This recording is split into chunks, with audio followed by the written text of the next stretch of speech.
का विषय बैरागी का संवाद है,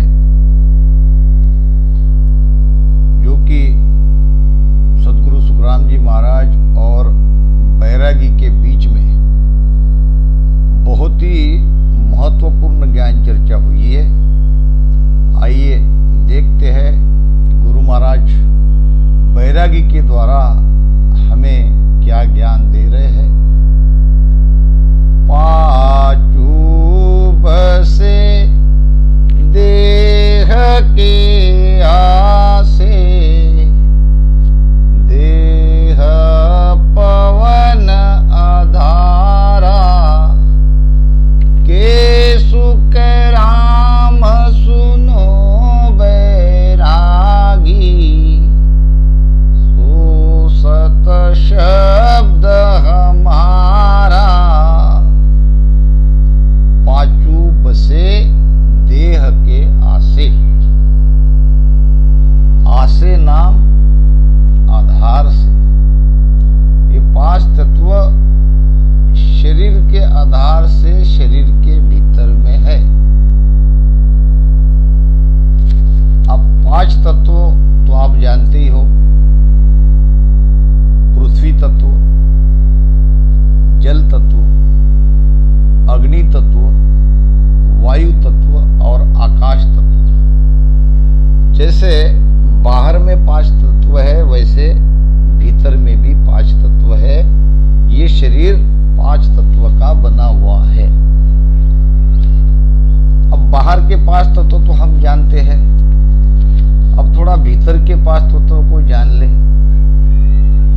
इसके लिए हमें मूल ज्ञान को खोजना पड़ेगा। मूल ज्ञान में महाराज ने ये बात बताई है, जल तत्त लोई पवनाज सांसों, दरहाड़ नेणो गह तेज वासो, आकाश तत्त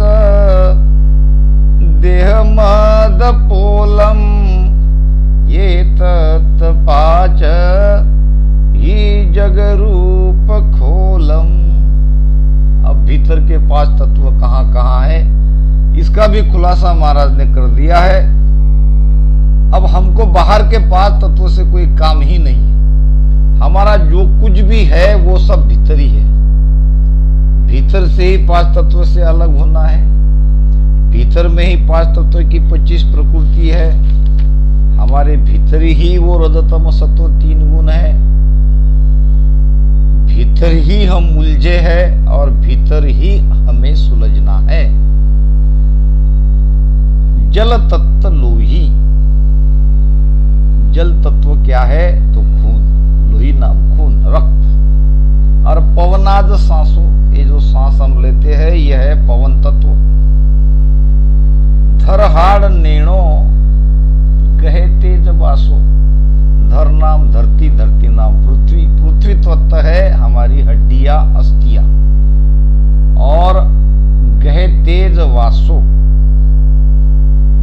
तेज तत्व है हमारी आंखें। तेज तत्व की ये आंखें है।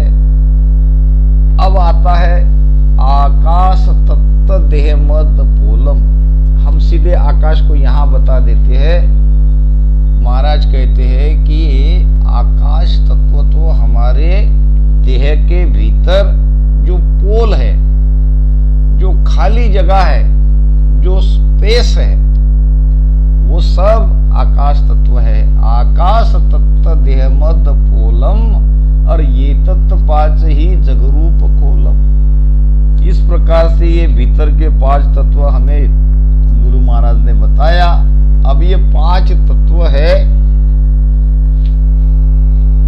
सासा के आधार से। अब सासा है हमारी 1 मिनट में 15 श्वासा हम लेते हैं। अब श्वासा के आधार से ही आयु है।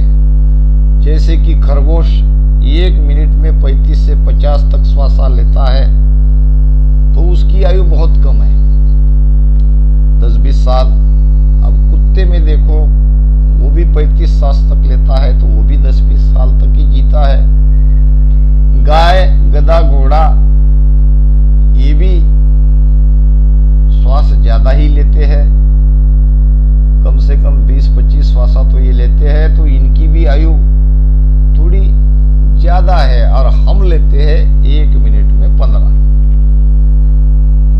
24 घंटों में हमारे 21,600 श्वासा हम लेते हैं और कुल हमारी पूरी आयु की श्वासा बताई है 77 करोड़ 76 लाख श्वासा। तो श्वासा के आधार से ये शरीर है। अगर बीच में कोई एक्सीडेंटली हमारी मौत हो गई तो इसका मतलब हमारी श्वासा खत्म नहीं हुई, वो तो कोई कर्म के चक्कर के कारण हम चले गए। नेचुरली एक व्यक्ति जब अपनी पूरी सांस लेता है तो वो लगभग मोटा 100 साल तक वो जिंदा रहता है। तो इस प्रकार से अब ठीक इसके उलट जो भी भजन में श्वासा बचाएगा वो ज्यादा जिएगा।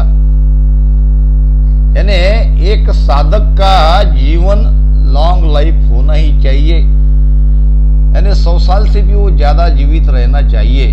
अगर बीच में कर्म के कुछ बाधाएं उसको ना आए तो बीच में कर्म भी आड़ा आता है और उसमें भी हम श्वास का यूज कैसे करते हैं ये भी तो है। बोलत 12 चलत 18 सोवत जावे 30 और मंथन करता जाय हजारा क्यों न मरे जल्दीस, ये भी प्रमाण है। तो पांचू बसे देह के आसे देह पवन आधारा। 5 तत्व शरीर के आधार से है, शरीर श्वासा के आधार से है। अब के सुखराम सुनो बैरागी। अब सुखराम जी महाराज बैरागी को कह रहे हैं कि पवन जिन टेके। अब श्वासा को जिसका टेका है, श्वासा जिसके आधार से है सो सत शब्द हमारा। अब खोजना पड़ेगा श्वासा को किसका आधार है और वो भी भीतर ही खोजना पड़ेगा। अब इसके लिए हमें जाना पड़ेगा सृष्टि रचना में। सृष्टि की रचना कैसी हुई, यानी हमारा ये भौतिक शरीर कैसे पैदा हुआ, सभी हमको भीतर में ही लाना है, बाहर का कुछ नहीं लेना है। बाहर का तो केवल समझना है, जो बाहर है वो भीतर है। जो ब्रह्मांड में है वो पिंड में है, जो पिंड में है वही खंड में है, जो खंड में है वही ब्रह्मांड में है। तो सृष्टि की रचना हुई परात परी परमात्म देवा अमर पुरुष अविनाशी। इस परमात्मा से जो एक था है रहेगा उसको कहा है परात परी परमात्मा, यानी परंपरा से वो परमात्मा है। अब तांचा एक पुरुष उपना सत्यलोक का वासी, उनकी अच्छा से एक पुरुष पैदा हुआ जिसको प्रधान पुरुष कहा है और वो सतलोक में रहने लगा। अब वाकी इच्छा निरंजन कहिए ओंकार सो हुआ। वो प्रधान पुरुष ही निरंजन यानी माया रहित परमात्मा। अब उसके अंदर इच्छा तो थी। वाकी इच्छा निरंजन कहिए ओंकार सो हुआ। अब निरंजन के अंदर इच्छा के कारण पहला शब्द पैदा हुआ वो है ओंकार। अब ओंकार से ही बाकी 3 लोक की भक्ति वाले ओंकार को ही सत्शब्द बताते हैं। ये यहां तक उनका भी ठीक है, क्योंकि वो ओंकार से आगे की बात को, आगे की ज्ञान को वो जानते नहीं, इसलिए वो ओंकार को सत्शब्द मानते हैं। अब ओंकार से ही ये 3 गुण और ये 5 तत्व पैदा हुए और 3 गुण 5 तत्व से फिर आगे ये सृष्टि की उत्पत्ति हुई, शरीर की उत्पत्ति हुई। तो कहने का मतलब यह है कि श्वासा को आधार है ओंकार का, टेका है। इसीलिए महाराज ने एक जगह कहा है चंद सूरत उलट पलटाया ओहू में सोऊं समाया मेरे रामा ओहू में सोऊं समाया जन सुख राम उलट चढ़ आगे पीव परस बिन काया।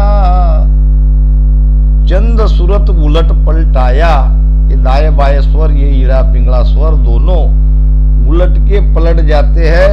वो में सु समाया, तब ओंकार में ये सोहम श्वासा समा जाती है।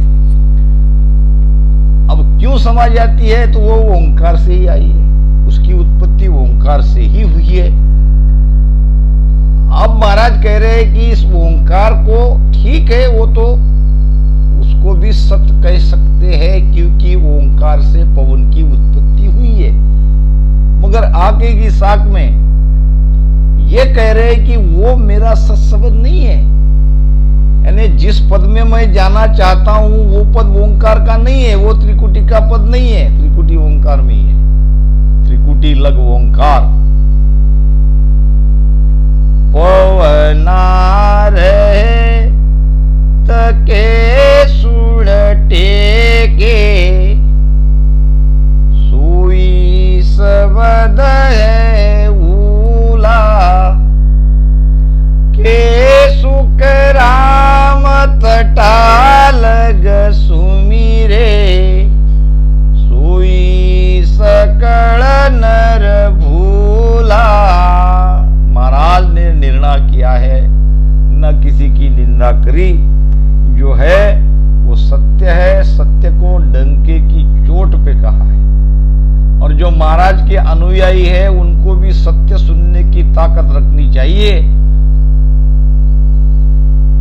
अब सत्संग तो बहुत जगह होती है, मगर महाराज के ऐसे विषयों पर भी सत्संग होने के लिए प्रवक्ताओं को प्रेरित करते रहना चाहिए। पवना रहे तके सुन टेके, और सोई शब्द है उला। उला नाम उली तरफ का। अब श्वासा को जिस शब्द का आधार है वो ओंकार शब्द भी उली तरफ का है। अब के सुख राम तटालक सुमरे, अगर कोई ओंकार तक की ही साधना कर रहा है, अब यहां वैकुंठ को ही वो मोक्ष समझ रहा है, तो महाराज कहते हैं कि सोई सकल नर भूला। मतलब हमें ओंकार से भी आगे जाना है। जेता शब्द जीव पर आवे, सूरत शब्द सुजाने,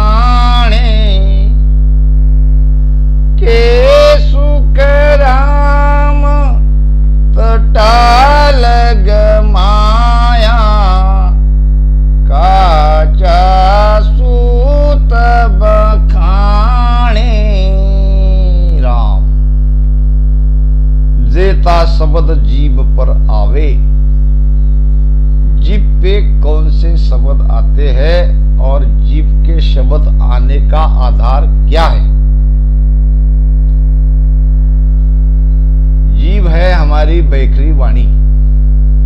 वाणी है चार, और बैखरी वाणी से कैसे बोलते हैं? तो पहले वो शब्द परावाणी से निकलता है। परावाणी है नाभि में, और नाभि से आता है वो हृदय में, यहाँ पश्चंती वाणी है।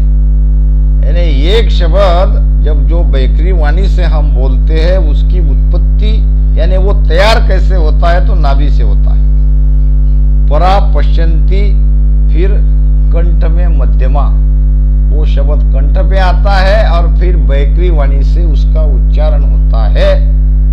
तो ये जो 52 अक्षर के शब्द हम जीभ से जिसका उच्चारण कहते हैं, इसका आधार है ओंकार।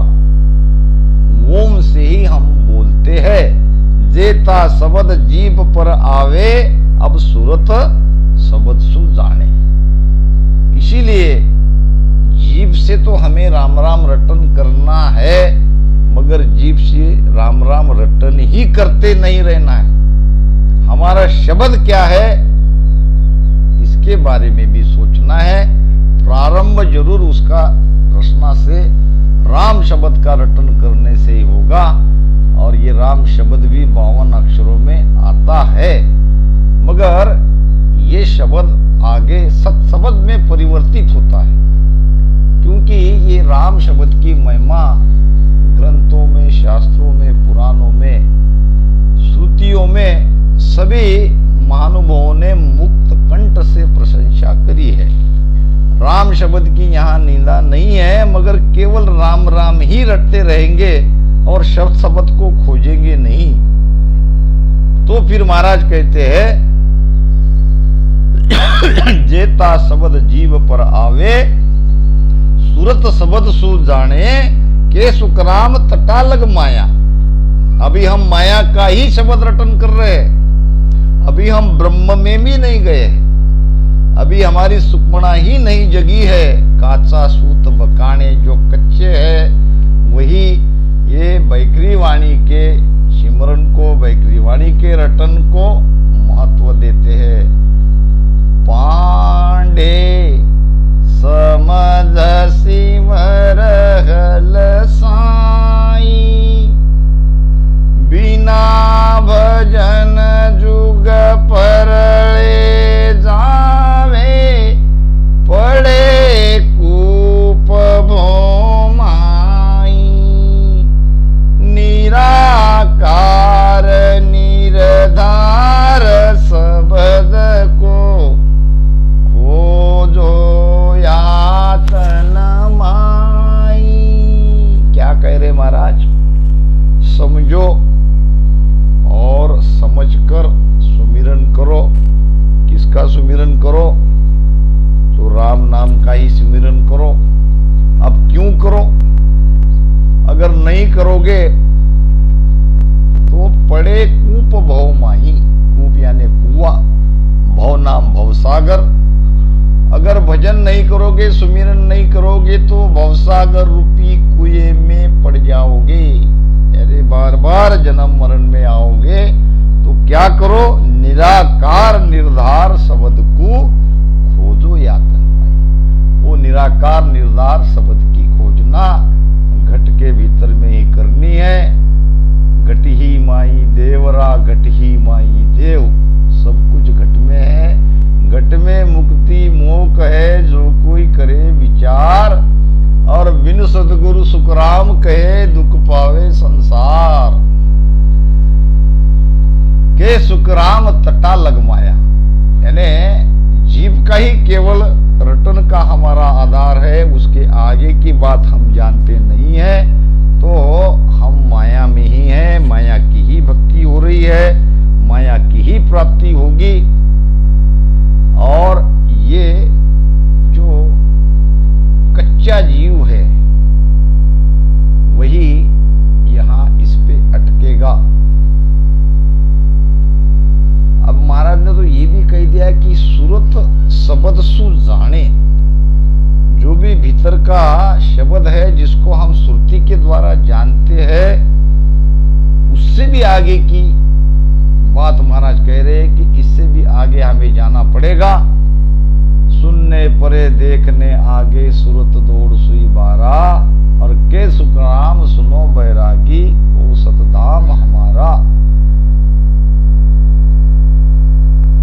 पेला सूरत समझ में जाने, सोरस ना जन गावे।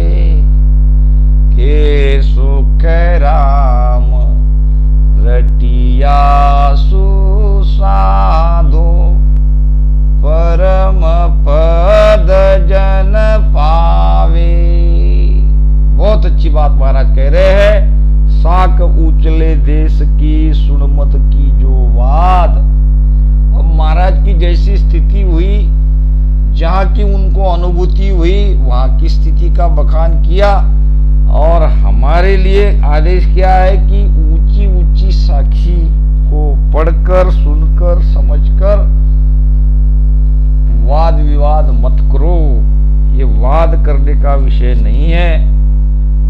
सदगुरु मिले तो सारे वादों से वो मुक्त कर दे। कहते हैं कि एक बार देखो, आस्तिक और नास्तिक। अब नास्तिक की तो बात छोड़ो, यानी जिसकी परमात्मा पर आस्था नहीं है उसको हम नास्तिक कहते हैं। अब नास्तिक को हम छोड़ देंगे, आस्तिक की ओर जाएंगे, जो आस्था रखते हैं। मगर आस्तिक में बड़ा भारी भ्रम है, क्योंकि आस्तिक का आधार अगर ज्ञान है, इस आस्तिकों का आधार अगर अनुभव नहीं है, केवल ज्ञान ही है, तो उनमें बड़ा वाद विवाद खड़ा हो सकता है। जैसे कि दो ज्ञानी एक बार आपस में भिड़ गए और भगवान शिव जी भी ये सब देख रहे थे। एक कहता था कि भगवान वैकुंठ में है और दूसरा कहता था कि भगवान क्षीर सागर में है।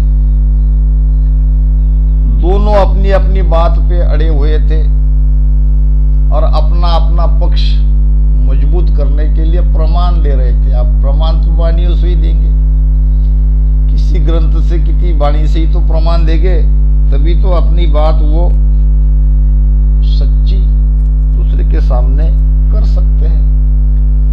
तो एक ने कहा, देखो भाई ऐसा है कि मेरे पास प्रमाण है कि भगवान क्षीर सागर में ही क्यों है। क्या प्रमाण दिया उसने? प्रमाण ये दिया कि भगवान की जो अर्धांगिनी है, पत्नी है, माता लक्ष्मी, वो तो क्षीर सागर से ही पैदा हुई। एक तरह से भगवान का ससुराल हुई क्षीर सागर। अब ये मेरा पक्का सबूत है कि भगवान अपने ससुराल में ही ज्यादा रहना चाहिए, इसलिए परमात्मा है क्षीर सागर में। अब दूसरा भी अपना पक्ष मजबूत इसे रख रहा था। अब ये सब सुन के पार्वती ने कहा भगवान शिव जी को कि आप इन दोनों पक्षों की बात सुन रहे हो, आप बोलते क्यों नहीं हो?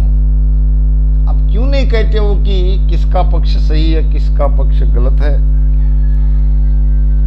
देखो, सदगुरु से एक वचन से ही सारे वाद विवाद मिट जाते हैं। सदगुरु का एको शब्द मन कोई लेवे मान, तो सहज होत है संत दास मुश्किल सु आसान। अब वो सदगुरु का एक शब्द क्या है? सदगुरु एक ही बात बोलेंगे, सदगुरु तर्क नहीं देंगे, सदगुरु सत्य कहेंगे। सदगुरु सो सुखराम कहे, साच झूठ से छाट, वो निर्णय कर देंगे सत्य असत्य का।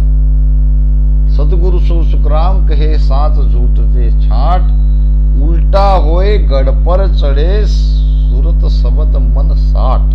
सुरती शब्दी और मन, सुरती शब्द और मन इकट्ठे है। ध्यान लगने का प्रमाण यही है।